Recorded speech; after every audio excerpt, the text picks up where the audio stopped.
questions? Coach, so how much do you feel like this last two wins have given you a boost going into SEC play? Yeah, I feel like you're ready. Yeah, I think the wins are important, obviously, but I think also the routine of what we did last week has probably been second most important as far as what we do 2 days before a game, what we do 1 day before a game. And so we did that twice last week, obviously, where we worked 6 days in a row.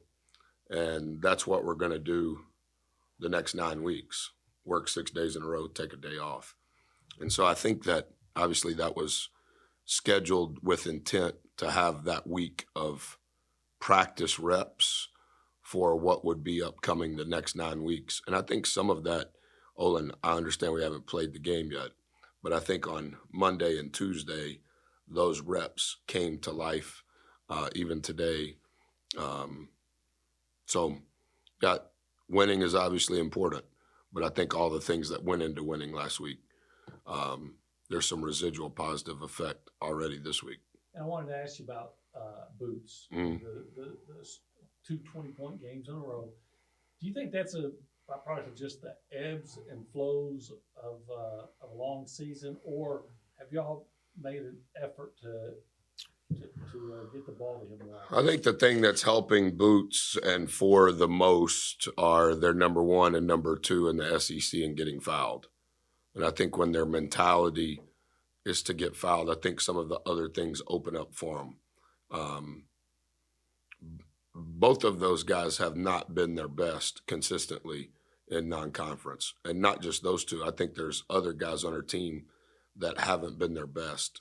But in order for us to be successful going forward, we need all of those guys to be close to their best every night.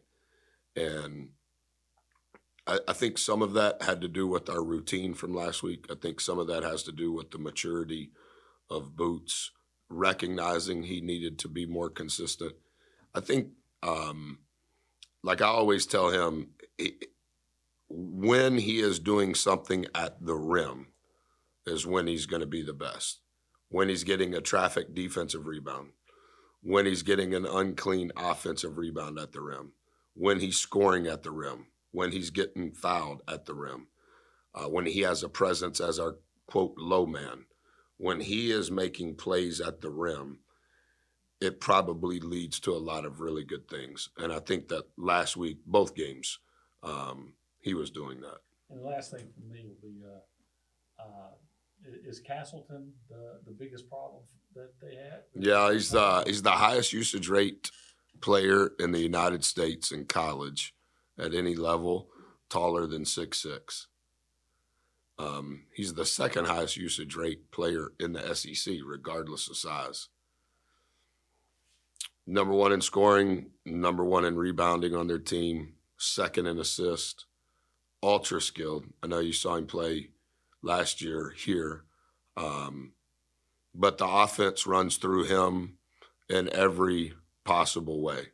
And they're top 15 in the country at the rim offensively, and they're top 20 at protecting the rim defensively. And a lot of that has to do with number 12. Very, very, very skilled player. I know something you mentioned earlier this year talking about how y'all realized last year that the SEC tournament isn't going to count towards resumes. So how much are you putting more of an emphasis on these games when early starting at conference play? Yeah, so good question, Travis. I asked Beatty this after I did it. I asked Rock after I did it separately. And then I asked Devin after I did it. So Devin's been with me 12 years. Obviously, Beatty played for us. And then I tried to hire Rock when I got the job at Marquette when he was the head coach at Lamar. And so I asked all 3 of those guys separately. So yesterday and 2 days before we got into Florida, I took 15 minutes and just gave context to the SEC. Half of our players obviously have never played in it.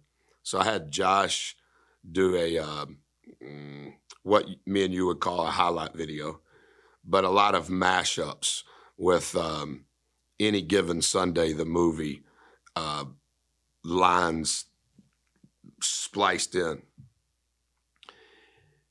And then I explained 18 games.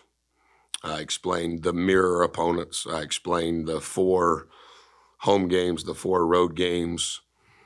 And Tim Floyd is the one that taught this to me in my season as the head coach at New Orleans. But if you win at home, you could argue you're supposed to win at home. And if you lose on the road, you can argue you're supposed to lose on the road. So if you lose at home, it's -1. And if you win on the road, it's +1. But if you do what you're arguably supposed to do, it's 0. So then I explained to him, okay, let's take an example. Let's say you go 5-4 at home. What's your score? Well, you're -4. Okay. Well, if you go 4-5 on the road, what's your score? +4. Okay, add those together. What's your score? 0. Well, last year we were 0. And 0 last year went to the NIT. As of yesterday, I believe, we have 7 teams, half the league, in the SEC are top 50 in the net. And so I explained to them, in my opinion, what I thought it would take prior to the SEC tournament for us to be in a different position, where that whatever would happen at the SEC tournament would be extra. But let's just focus on the 9 weeks, on the 63 days, and I kind of talked through, we have 9 off days.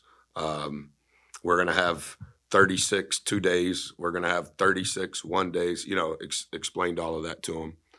And I think that was the first time, well, it was for sure the first time since I've been here that I had ever taught it like that. But I used to do that a lot early in my career, and I guess I've gotten away from it. Rock said he'd never heard me say it, but Beatty said he had. So Rock could have been on the road. And then when I asked Devin, he said, yes, he had heard me. But none of the players here. And I apologized to 4 afterwards because I said, I'm sorry it took me 18 minutes to say all that. He goes, no, Coach, it's the best thing I've ever heard you say because now we all know what it is. Hey, we got to get to +3. And depending, without explaining all of the net, depending on how some of this shakes out, you could argue it's got to be +4. But 0, considering our non-conference record, it for sure won't do it. We've played a much more difficult schedule than we ever have played since we've been here. But a 0 won't do it. And so looking back, when Forrest said that to me after I apologized when they were stretching, I was like, I probably should do that every year. Dexter is more mature than anybody in this room, literally. He's more mature than anybody in this room. And when he was stretching, I said, hey, Dex, what'd you think about the stuff that I said in the SEC? He's like, Coach, I didn't know we played 18 games. Well, why would he? His whole career, he's played 16 conference games, right? So, even something like that from the most mature guy on the team, he's like, yeah, Coach, I appreciate that. I never heard the +/-, but I didn't know we played 18. And then I asked Solo, what'd you think? And he goes, well, why they call it mirror? Like, what's the word mirror? And I was like, mirror means, we're going to play home and road against the same team. He was like, oh, they never heard of it. But that's not their fault. Why would they have heard of it? If the coach is not telling them, we're just depending on Twitter to tell them? Like, they don't know. It's just a way to kind of be a little bit forward thinking, but without going too far past the next game. Sure. Yeah, just to understand what's at stake. Hey, what are we playing for tomorrow? We're playing for +1. Oh, okay, good. But it's like to some degree, there's accountability within every game. If you're only playing that quote game that I'm talking about, the +/- game, not mirror, not road, not home, not a ranked team, no, right? And then after practice, Henry goes, Coach, so when we lost to South Carolina, that wasn't good, huh? And I go, it's a backbreaker, if you want me to tell you the truth. And he goes, Missouri too. And I go, Missouri too. I said, I can't say for sure, but if you're 5-4 at home and 2 of those losses in that year, obviously that's not the case this year. But if you're 6-2 and 4-5, and you do what you did in the SEC tournament, you know what I'm saying? Like it just, you can get lost in all of that. You can get lost that we lost to Wofford. You can get lost in all of it. And so will it somewhat, like you said, give us a frame of reference over the next 9 weeks, but also understand what's at stake? No, I think it accomplished that. Got time for some TV questions? We'll have to roll out here. Coach, speaking to Castleton, I guess just the returning guys in their roster, I know they were able to keep a decent core considering bringing in a new head coach. Curious what they look like now with this new staff compared to some of the, I've never met Coach Golden, but just reading all of the things that I've read about him and the notoriety that he has accrued in his short time there, it's remarkable, like what he's been able to do. I didn't study San Francisco. I know he's a genius. I know he's incredibly creative in how he uses his roster and the analytics that he coaches by. Played for a friend of mine who's also from Texas, Cal Smith, the head coach at Washington State, who's the most underrated coach in the United States in college, in my opinion. What I would say in regards to their style of play, they do play different than they played with Coach White, but the outcome is still, in my opinion, based on the same things. 12 is going to make many multiple possession ending decisions. Like I said, the second highest usage rate in the country, in the league. And you think about all the good guards in this league, for someone of that size to make as many decisions as he does. And I think there were, Coach Wyatt did different things, but it had the same ending. And that was with 12 getting multiple touches and deciding a lot of the endings of possessions. Coach, how do you use kind of not getting lost in the lessons from the non-conference schedule, but using that moving into preparing you for conference play? I think what we've tried to do on that's a good question. I think because the world goes so fast, and I just think the pace of our operation is super fast, what I try to do is make sure that we don't lose them along the way. Like we don't have a thesis that we bring up from non-conference leading into conference play, but when we learn a lesson, like in our first 8 games, we fouled 23.4 times per game and gave up 19.8 points. In the last 5 games, we fouled 14 times a game and given up 9 points. But along the way, I'm telling that to our guys. And so over the last 5 games, they see that that's a 10-point difference in a positive way for us. I think that 4 leads the league in free throw attempts by 1. And the person that's second is Boots. Our team is one of the better teams in the country, I think top 5 in free throw makes. So I think along the way, we just tried to give them reminders. What was something harmful? We fouled a lot.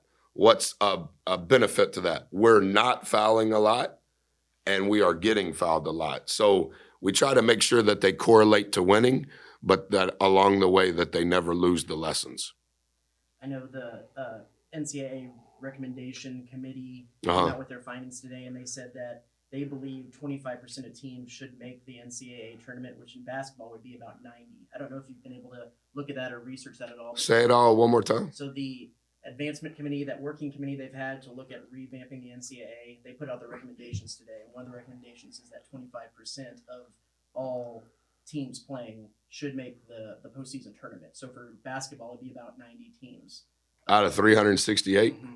And how many football teams play in bowl games? What percentage would that be? Is that where they're getting that from, or that's not? No, I think football's everything except for football. Yeah. Talking about that. Yeah, I was Coach Keel, the head coach at New Mexico State. I don't know if you know his story, but he and I became friends a long time ago, and I think they played one of the last bowl games maybe 2 or 3 days ago. And they won. And Rock was telling, because Rock knew I was friends with Coach, and he said, Coach Kill won. And I was like, well, what bowl did they play in? Like, what's the name of it? He's like, I don't know. It's like there's 100 of them. And I started, when you were saying that, I was wondering if that was a spinoff of what percentage of football teams go to postseason, and is that where whoever this group of people are? I don't know. I read this. It's a 40-page I think based on my speech with the NCAA tournament committee and my 2-game suspension for some things that I did not believe were deserving of a suspension, I probably shouldn't comment. I don't think they care anyway. Thank you. Thanks, Coach. See you guys. Happy New Year.